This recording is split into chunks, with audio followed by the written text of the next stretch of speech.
여러분, 중국 사람들의 조상이 누구입니까? 두 가지 주장이 있습니다. 무신론을 믿는 분들의 주장과 창조론을 믿는 분들의 주장입니다.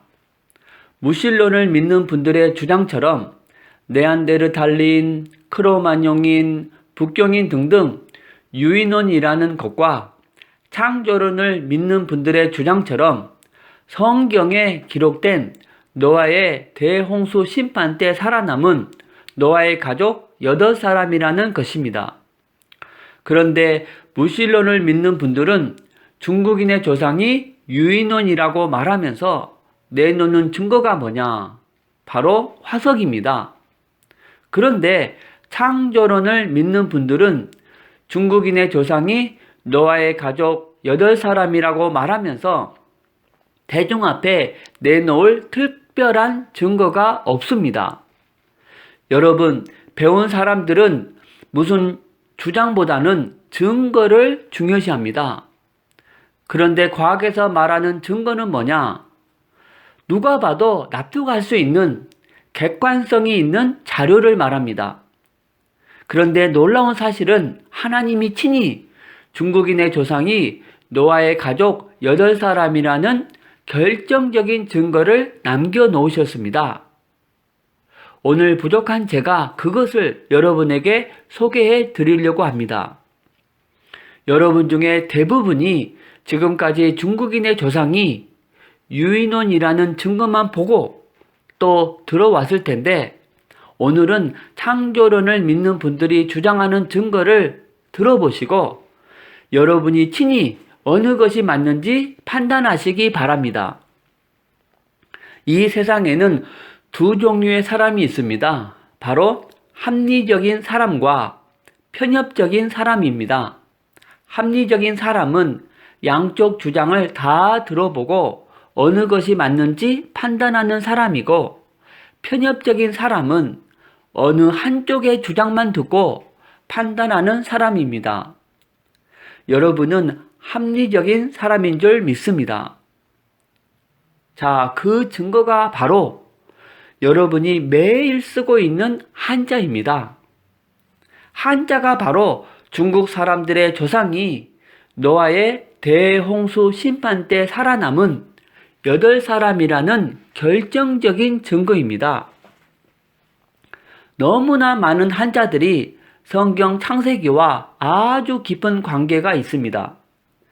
지금부터 대략 4300년 전쯤에 지구 전체를 완전히 뒤덮는 대홍수가 있었는데, 대략 역사적으로 보면 우리나라 고조선이 시작될 때쯤입니다.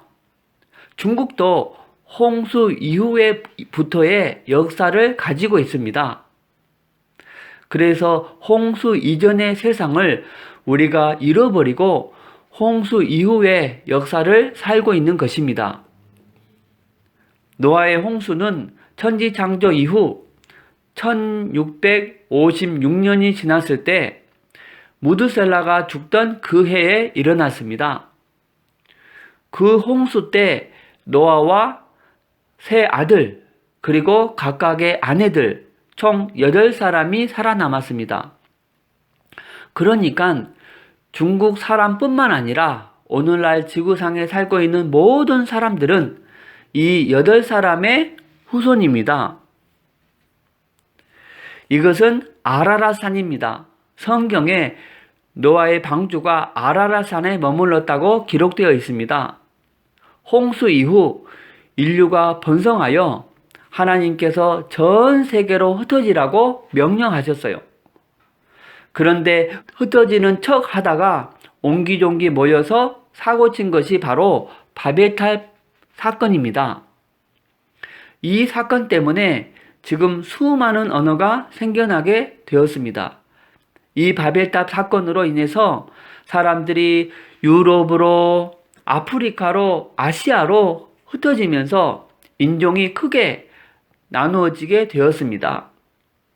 그런데 아시아 쪽으로 간 사람들이 동쪽으로 가다가 아예 베링해를 건너서 간 사람들이 인디언들이고 에스키모인들입니다. 또 한 무리가 동쪽으로 가다가 우리는 다리가 아파서 더 이상 못 가겠다 하고 여기로 들어온 사람들이 바로 우리 조상들입니다. 우리 민족이 시작된 단군 기원연대가 기원전 2333년입니다. 2019년도를 기준으로 4351년입니다.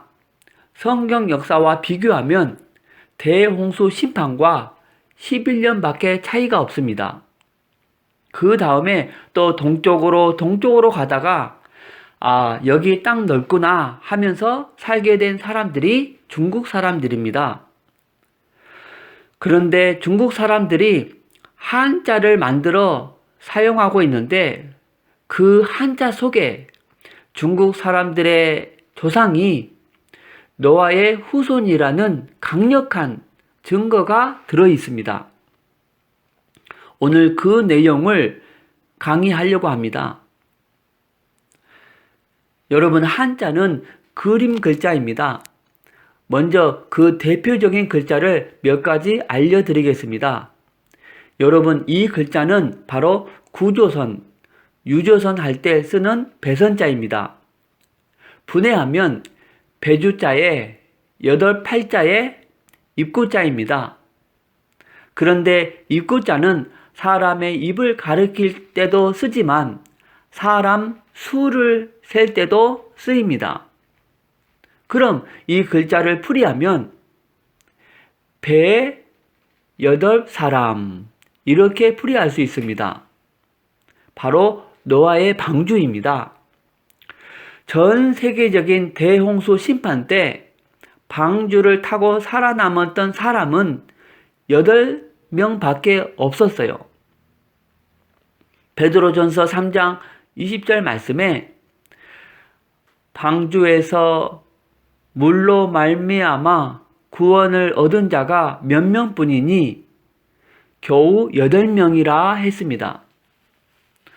어떤 분들은 말하기를 그 수많은 한자 중에 어쩌다 한 글자가 맞으니까 잘도 껴다 맞춘다 이렇게 생각할 수 있습니다.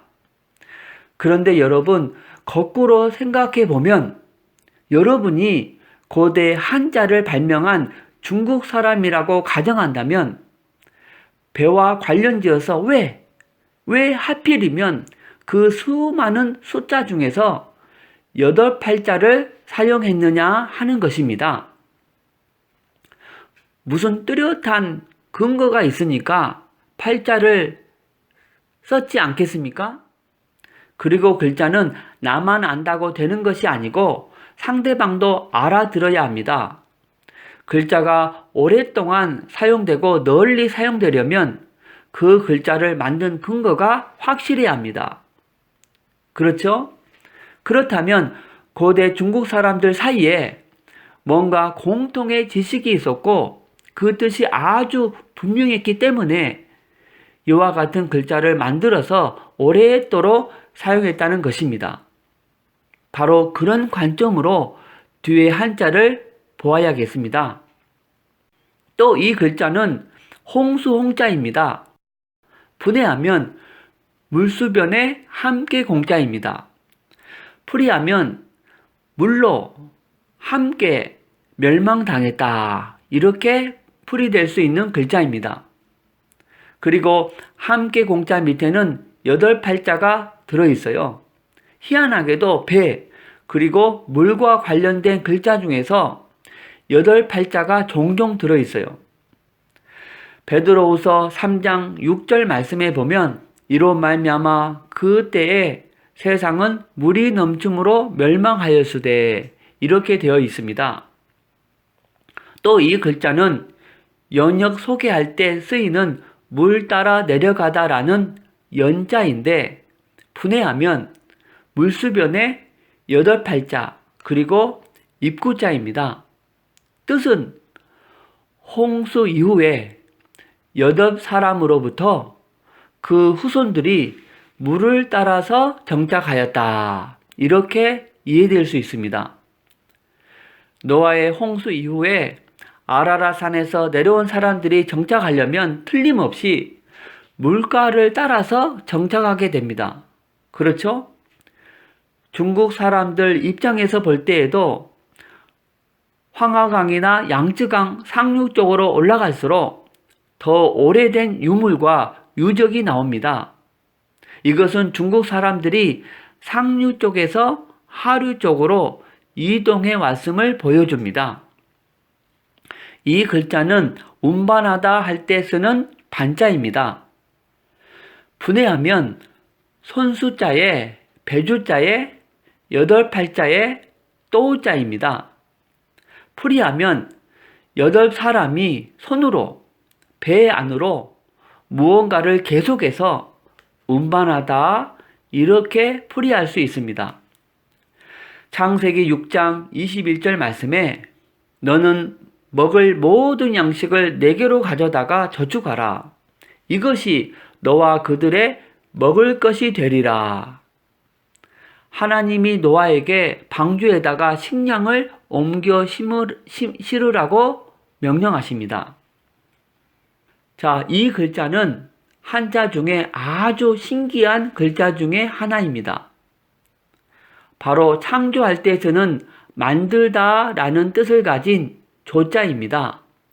분해하면 흑도자에 삐침에 입구자에 책받침으로 되어 있습니다. 여러분, 이 글자가 왜 만들다 라는 뜻을 가진 글자인지 생각해 본 적이 있습니까? 그런데 이 책받침자의 원형이 바로 이 글자입니다. 뜻은 쉬엄쉬엄 가다, 달리다 라는 뜻입니다. 또 책받침자를 분해하면 긴 머리카락을 의미하는 터럭 삼자에 몸, 팔, 두 다리입니다. 풀이하면 긴 머리카락을 가진 사람이 이렇게 걷는 모습입니다. 사람이 움직이는 모양을 나타냅니다. 한자는 점마다 획마다 다 뜻이 있습니다. 보통 삐침이라고 알려진 이 글자는 생명과 관계가 있습니다. 그래서 생명할 때 날생자에도 삐침이 붙어 있죠. 그리고 이 두 글자를 비교해 보면 뜻이 아주 분명해집니다. 왼쪽은 가가호호를 방문하다 할 때 쓰는 호자이고 오른쪽에 있는 글자는 시체라는 뜻을 가진 시자입니다. 그래서 왼쪽은 살아있는 것이고 오른쪽은 죽어있는 것이죠. 이 두 글자가 비슷하게 생겼는데 위에 삐침 하나 차이로 생명이 없기 때문에 시체입니다. 그래서 이 삐침이 생명이란 뜻이 분명합니다. 이해가 되시죠? 이제 이 두 글자를 이해하고 창조 조자를 풀이해 보겠습니다. 흙에 생명을 불어넣어서 말하게 하고 걷게 한 것. 흙에 생명을 불어넣어서 말하게 하고 걷게 했다. 여러분, 누가 떠오릅니까? 바로 아담입니다. 흙으로 직접 지음받은 사람은 인류 역사상 딱 한 사람밖에 없어요. 바로 아담입니다. 성경 창세기 2장 7절 말씀에 여호와 하나님이 땅의 흙으로 사람을 지으시고 생기를 그 코에 불어 넣으시니 사람이 생명이 되니라. 놀랍게도 성경 창세기에 나오는 흙으로 사람을 만들었다는 인간 창조에 관한 내용이 한자 속에 그대로 담겨 있어요. 여러분, 이렇게 설명될 수 있다는 것이 신기하지 않습니까? 흙으로 사람을 만들었다는 이야기는 성경을 알았던 사람들 뿐만 아니라 고대 중국 사람들도 알고 있었다는 것입니다. 그리고 여러분, 중국의 대표적인 종교와 사상이 무엇입니까? 대표적인 종교는 바로 불교와 도교이고 대표적인 사상은 유가 사상입니다. 그럼 이번에는 질문을 바꾸어서 근본 뿌리가 되는 종교와 사상이 무엇입니까? 이렇게 물어본다면 불교나 도교, 유가는 아닙니다. 왜냐하면 불교는 기원전 624년경에 인도에서 태어난 석가모니로부터 시작이 되었는데 중국에 들어온 것은 기원전 67년입니다. 그리고 도교는 기원전 600년경에 출생한 노자로부터 시작이 되었고 유가 사상은 기원전 551년에 태어난 공자에 의해서 시작되었는데 중국은 이 세 사람이 태어나기 전에 2000년의 역사가 더 있잖아요. 그렇죠? 그렇기 때문에 이 세 사람이 태어나기 전, 곧 2000년 동안 고대 중국 사람들이 가졌던 종교와 사상이 근본 뿌리가 되는 것입니다. 동의하시죠? 그럼 근본 뿌리가 되는 종교와 사상을 어떻게 알 수 있습니까? 바로 한자를 연구하면 됩니다. 왜냐하면 한자의 형성 연대가 대략 이때쯤이기 때문에 고대 중국 사람들이 종교와 사상을 가지고 있었다면 틀림없이 한자 속에 그 흔적이 남아있을 것입니다. 왜냐하면 한자는 다른 나라 문자와 달리 그림 문자, 뜻글자이기 때문입니다. 그럼 한자를 통해서 어떻게 고대 중국 사람들의 종교와 사상을 알아낼 수 있습니까? 아주 쉽습니다. 바로 종교와 제사, 기도와 관련된 한자들을 분석해 보면 됩니다. 종교에는 반드시 신이 있고 또 그 신을 숭배합니다.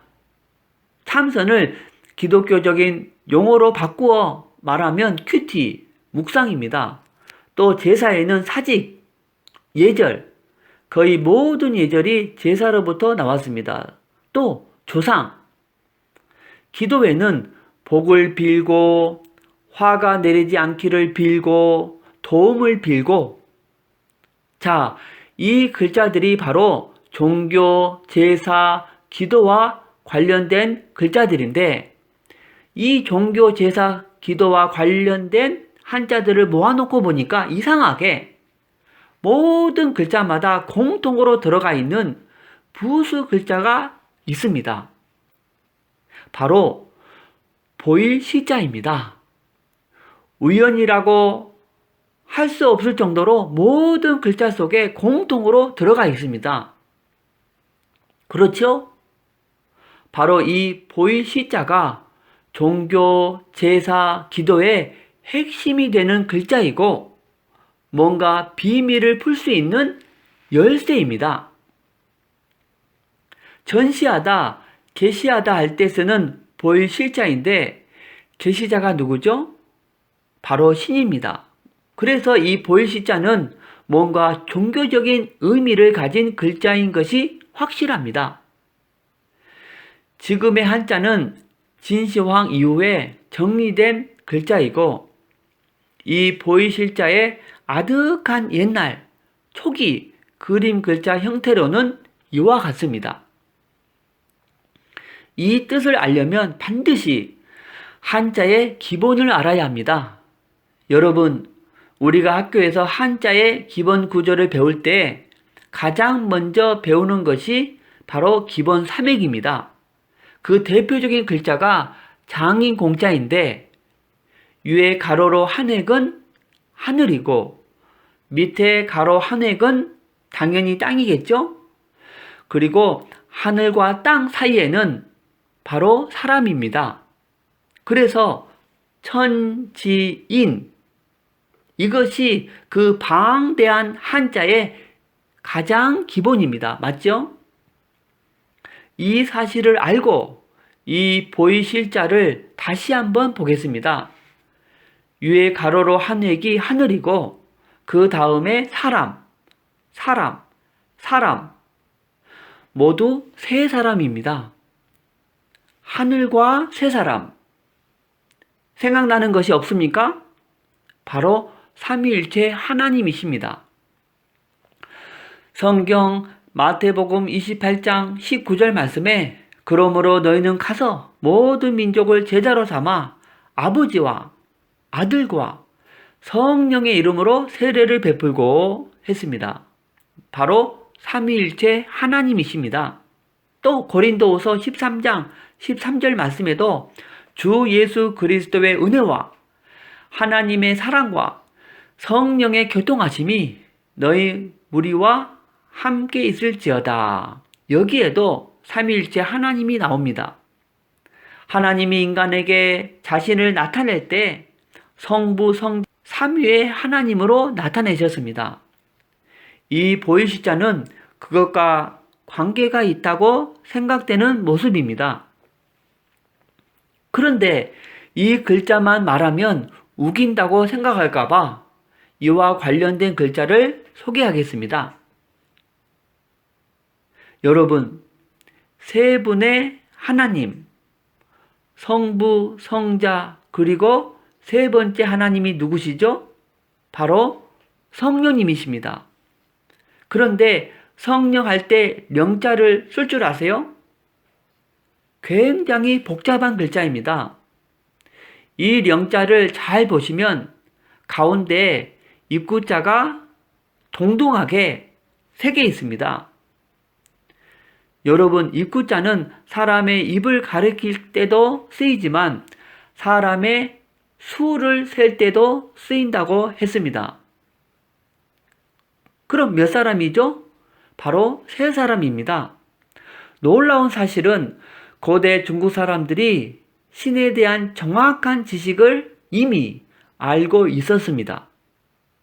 기독교의 핵심 진리인 삼위일체가 한자 속에 담겨 있습니다. 명자를 분해하면 비우자에 입구자 3개 그리고 무당 무자입니다. 이 글자는 무당할 때 쓰는 무자입니다. 그런데 여러분, 보통 무당하면 기독교에서는 무속신앙이라고 해서 우상 숭배하는 사람이라고 말합니다. 그런데 이런 편견을 잠깐 내려놓고 무당의 원래 역할이 무엇이죠? 바로 신과 인간을 연결시켜주는 사람입니다. 그런 관점으로 본다면 이 무자는 종교와 관련된 글자예요. 그렇죠? 이 무자를 분해하면 위에 가로 한 획은 하늘, 아래 한 획은 땅, 그리고 사람. 그런데 2사람이 더 있죠? 모두 3사람입니다. 바로 삼위일체 하나님입니다. 그런데 어느 날 무당은 무엇이 문제인가? 바로 진짜 신을 연결시켜 줘야 하는데 가짜 신, 귀신, 잡신을 연결시켜 주고 있습니다. 무자는 정확한 이해가 필요합니다. 여러분, 무자는 원래 나쁜 뜻의 글자가 아니었습니다.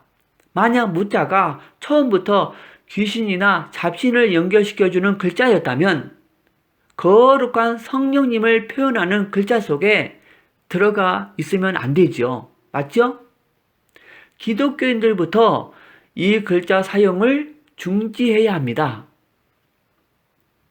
이 무자는 원래 좋은 뜻으로서 하나님과 인간을 연결시켜주는 사람이 무당입니다. 성경적으로 보면 구약에서는 제사장이나 선지자이고 신약에서는 목사님이나 선교사님과 같은 분들이었습니다. 그런데 지금은 변질되어서 귀신과 사람을 연결시켜주고 있습니다. 이것을 보더라도 고대 중국 사람들이 하나님에 대한 개념을 이미 정확하게 알고 있었다는 것을 알 수 있습니다. 그래서 이 영자를 풀이하면 수면위를 운행하시는 하나님이 창조 작업을 하는 모습, 이렇게 풀이할 수 있습니다. 창세기 1장 2절 말씀에 그 땅이 혼돈하고 공허하며 흑암이 깊음 위에 있고 하나님의 영은 수면 위에 운행하시니라.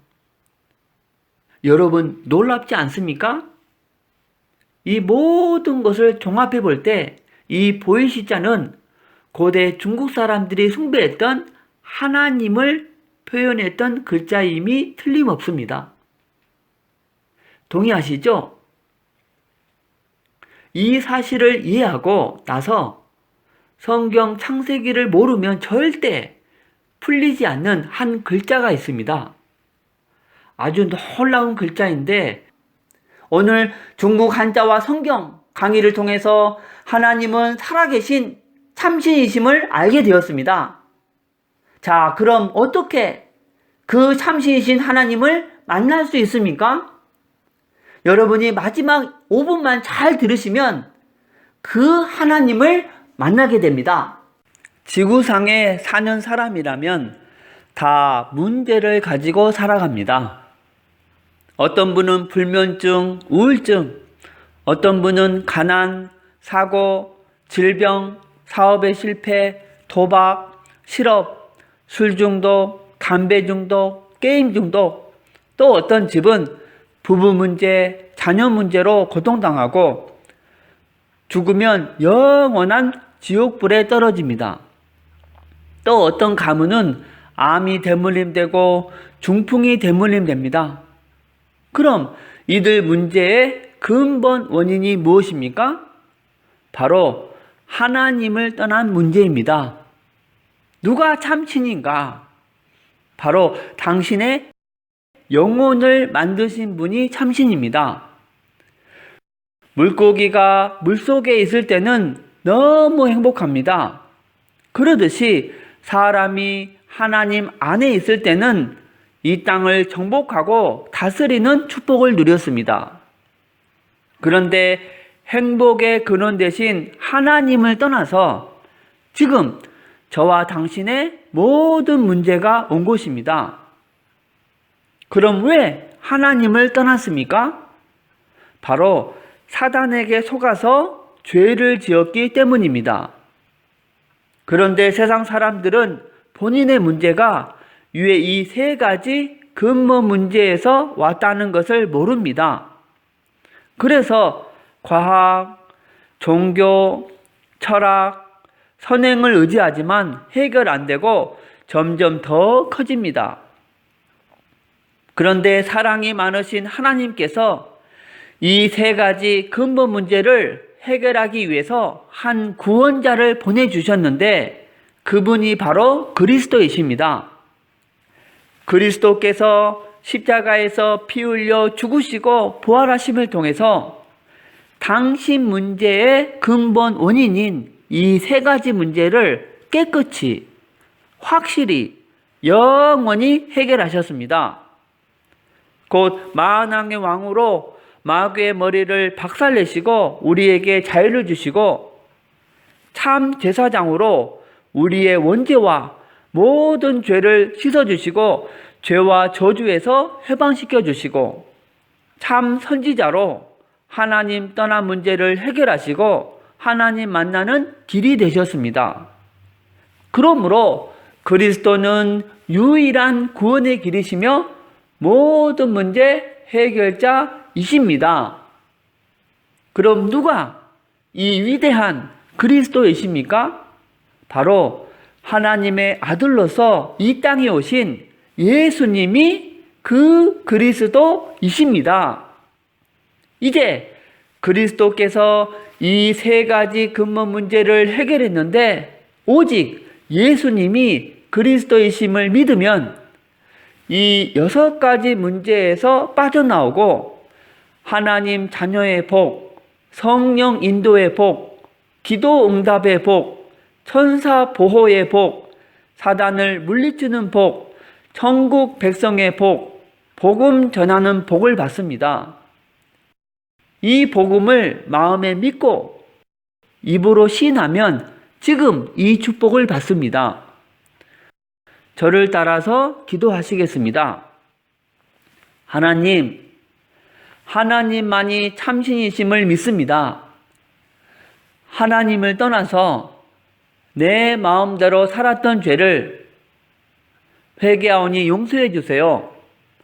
그리스도께서 십자가에서 피 흘려 죽으시고 부활하심을 통해서 사단, 죄, 하나님 떠난 문제를 해결하셨는데 오직 하나님의 아들 예수님이 그리스도이심을 믿습니다.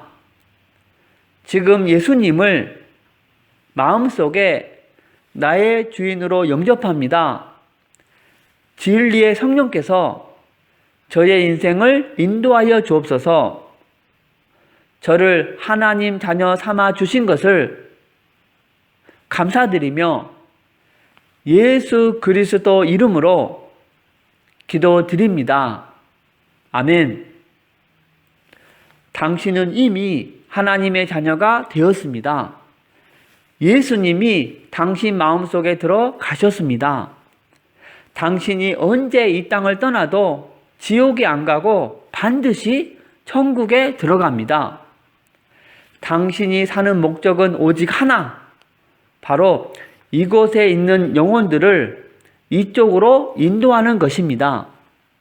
그리고 일요일에는 반드시 교회에 가서 예배를 드리시기 바랍니다. 그리고 일주일에 한 번은 꼭 성경을 공부하시기 바랍니다. 하나님은 당신을 사랑하십니다.